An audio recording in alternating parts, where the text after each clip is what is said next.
299 ha? 299 pesos, engagement ring, isa sa mga hot topics at trending.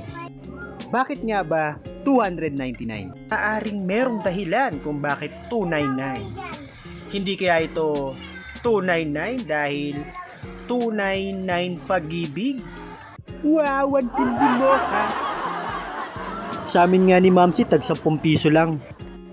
Kidding aside, ayon sa post ni Ate Girl, may disappointment siya dahil sa halaga ng ring.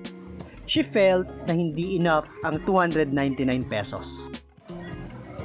Maaari nag-expect si Ate Girl ng isang eleganteng engagement ring.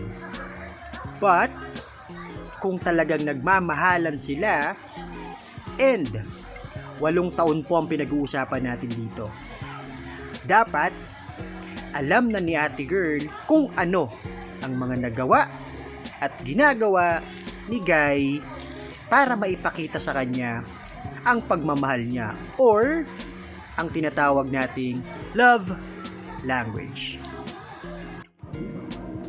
At the end of the day, ang dapat natin bigyan ng halaga ay ang mga oras at ang effort na ibinibigay sa atin ng partner natin. Kung bibigyan ka ng mamahaling bagay, ititreat ka sa mamahaling kainan, or mamamasyal kayo sa mga exclusive na pasyalan, bonus na lang yung mga yon. Ang importante ay yung nagmamahalan kayo at solid yung connection nyo bilang partner.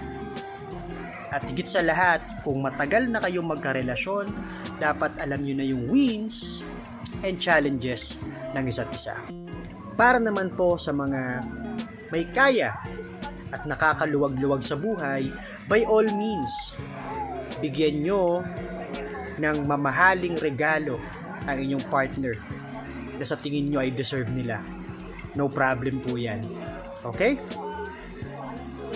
Yun lamang po. Maraming salamat sa inyong pakikinig at panonood. Muli, ako po si Peso. Hanggang sa susunod na video. Peace out.